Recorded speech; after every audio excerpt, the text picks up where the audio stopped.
Income tax filing season शुरू होने वाला है और लाखों टैक्स पेयर एक ही गलती रिपीट करते हैं, जल्दी में आईटीआर फाइल कर देते हैं, फिर रिफंड अटक जाता है, मिसमैच का नोटिस आ जाएगा, या फिर रिफंड एक्सपेक्टेड होते हुए भी जीरो रिफंड। जो सैलरी मिली है उस पर आपका टीडीएस हुआ है, बैंक में जो एफडी पे इंटरेस्ट आता है उस पर आपका टीडीएस हो रहा है, यहाँ तक कि कहीं फॉरेन घूमने गए होंगे, कोई फॉरेन रेमिटेंस करी होगी उस पर टीसीएस हो रहा है, कोई कार परचेज करी होगी 10 लाख से ऊपर उस पर भी टीसीएस हो रहा है। पर क्या नहीं किया, प्रॉपर प्री फाइलिंग प्रिपरेशन नहीं करी। आज का वीडियो एक प्री फाइलिंग प्रिपरेशन गाइड है उन लोगों के लिए जिनको इनकम टैक्स रिटर्न फाइल करनी है। लोग आज डिस्कस करेंगे कि रिटर्न फाइल करने से पहले क्या क्या प्रिपरेशन करनी है, रिफंड लीगली कैसे मैक्सिमाइज कर सकते हैं, टीडीएस और टीसीएस को रिकंसाइल कैसे करें, एआईएस और 26AS फॉर्म का क्या रोल है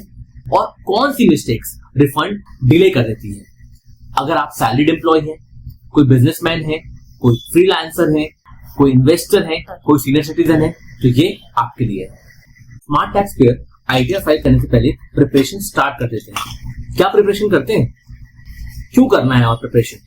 आज इनकम टैक्स डिपार्टमेंट के पास ऑलरेडी आपका सारा डेटा अवेलेबल है, जैसे कि उनके पास आपका एआईएस है, फॉर्म 26AS है, आपके शेयर मार्केट के ट्रांजेक्शन उनके पास है, आपकी म्यूचुअल फंड के ट्रांजेक्शन उनके पास है। कोई भी हाई वैल्यू ट्रांजेक्शन, आपने कोई महंगी कार खरीदी है, कोई भी हाई वैल्यू ट्रांजेक्शन आपने किया है, डिपार्टमेंट के पास ऑलरेडी आपकी सारी इन्फॉर्मेशन है।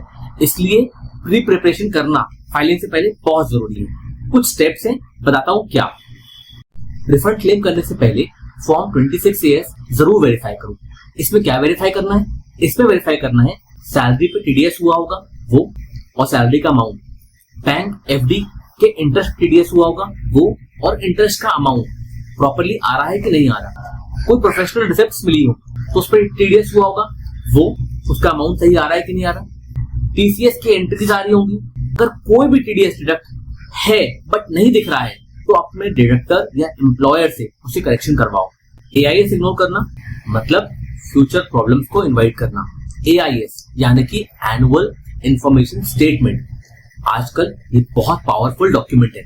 डिपार्टमेंट को इस एआईएस से आपकी बहुत सारी इंफॉर्मेशन मिलती है, जैसे कि सेविंग इंटरेस्ट, एफडी इंटरेस्ट, कोई डिविडेंड है तो डिविडेंड, कोई शेयर ट्रेडिंग करी तो शेयर ट्रेडिंग, कोई म्यूचुअल फंड ट्रांजेक्शन है तो वो, कोई फॉरेन रेमिटेंस या फिर कोई भी हाई वैल्यू ट्रांजेक्शन अगर आपने किया है तो वो आपके एआईएस में जरूर दिखाएगा। एआईएस अगर आईटीआर से मिसमैच है मतलब रिफंड होल्ड हो सकता है। जितनी प्रॉपर प्रिपरेशन होगी उतना ही स्मूथ आपका रिफंड प्रोसेस होगा। रिटर्न फाइलिंग स्टार्ट करने से पहले कुछ डॉक्यूमेंट्स इकट्ठे करने हैं, जैसे कि अगर आप सैलरीड एम्प्लॉय है तो form 16 part A, part B, salary slips, interest certificate, home loan certificate, capital gain statement, कोई डोनेशन दिया आप डोनेशन रिसिप्ट, इंश्योरेंस प्रीमियम पे करते हैं लाइफ का या मेडिकल का इंश्योरेंस प्रीमियम के प्रूफ्स, इन्वेस्टमेंट प्रूफ्स, और फॉरेन एसेट्स अगर आपने कोई परचेज किए हैं तो फॉरेन एसेट्स के डिटेल्स अगर आप पे एप्लीकेबल है तो। फॉरेन एसेट्स क्या होते हैं मैं इसका थंब आइकन बना दूंगा। Wrong bank details refund delay का बिगेस्ट रीजन बन सकती है। क्यों? बहुत बार रिफंड सिर्फ इसलिए फेल हो जाता है क्योंकि बैंक अकाउंट इनएक्टिव होता है, या तो पैन लिंक नहीं होगा, या प्री वैलिडेशन पेंडिंग होता है उसमें। रिफंड के लिए करेक्ट और प्री वैलिडेटेड बैंक अकाउंट बहुत इंपॉर्टेंट है। अब स्पेसिफिकली टीडीएस प्रिपरेशन की बात करते हैं। देखो सैलरी टैक्स पेयर है अगर आप तो फॉर्म 16 और 26 से टैली करो। अगर कोई फ्रीलांसर है तो क्लाइंट वाइज टीडीएस रिकंसिलिएशन करो। कोई इन्वेस्टर है जैसे कि मतलब कोई बैंक पे एफडी करी है तो जितनी एफडी है उसका जितना इंटरेस्ट मिला है तो हर इंटरेस्ट का टीडीएस आपको टैली करना है।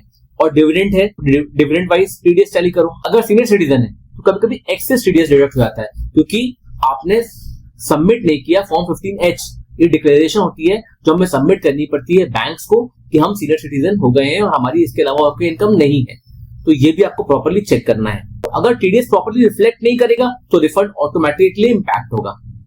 सैलरी स्लिप्स नहीं, फॉर्म 26AS प्रूफ होता है किसका? टीडीएस का। क्यों?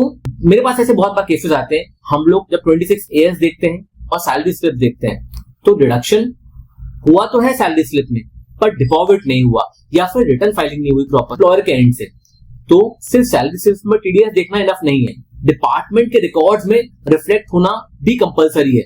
ये कंपलसरी चेक किससे होता है? आपके 26AS से। टीसीएस फाइनल टैक्स नहीं होता, बहुत सारे केसेस में रिफंडेबल भी होता है। बहुत टैक्स पेयर्स को पता नहीं होता कि टीसीएस रिफंडेबल हो सकता है।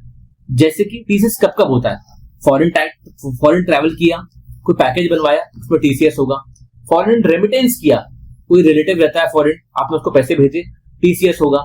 लग्जरी परचेज करी कोई आपने, जो कि हाई वैल्यू परचेज है, या हाई वैल्यू ट्रांजेक्शन किया कोई आपने, फॉर एग्जाम्पल आपने 10 लाख से ऊपर की कार खरीदी, उस पर टीसीएस होगा। अब एग्जाम्पल आप सैलरीड एम्प्लॉय हैं, आपने एक कार परचेज करी जिसकी वैल्यू 10 लाख से ऊपर है, पर आपका पर टीडीएस ऑलरेडी हो चुका है, आपका टैक्स ऑलरेडी जमा है टीडीएस के मोड से। अब जो कार पे टीसीएस हुआ है वो रिफंडेबल हो सकता है, ताकि फाइनल टैक्स लायबिलिटी कम बनती है। तो 5 कॉमन मिस्टेक्स जो आप करते हैं बिफोर फाइलिंग योर रिटर्न। पहली mistake, early filing without reconciliation, बिना एआईएस और फॉर्म 26AS वेरीफाई किए बिना रिटर्न फाइलिंग कर दी। नंबर 2, इंटरेस्ट इनकम मिस करना, बैंक इंटरेस्ट डिस्क्लोज नहीं करना, या फ्यूचर में मिसमैच क्रिएट हो जाता है तो रिफंड डिले हो जाता है। नंबर 3, कैपिटल गेन से इग्नोर करना, शेयर मार्केट या म्यूचुअल फंड ट्रांजेक्शन का कैपिटल गेन इग्नोर कर दिया। नंबर 4, आपको रिजीम कंपेयर करना है, ओल्ड वर्सेस न्यू, इसके बिना आपका टैक्स फाइलिंग इनकम्प्लीट है। नंबर 5, रिटर्न ई वेरीफाई नहीं करना, आईटीआर फाइल करने के बाद e verification is very important. E verification with the help of OTP within 30 days हो सकता है। ऐसे ही और टैक्स रिलेटेड नॉलेज के लिए सब्सक्राइब कीजिए हमारे चैनल को, शेयर कीजिए अपने फ्रेंड के साथ। आपको टैक्स रिलेटेड कोई भी क्वेरी जा रही हो, कोई कंफ्यूजन हो, तो आप हमारे व्हाट्सएप नंबर पे मैसेज भेज के हमसे पूछ सकते हैं।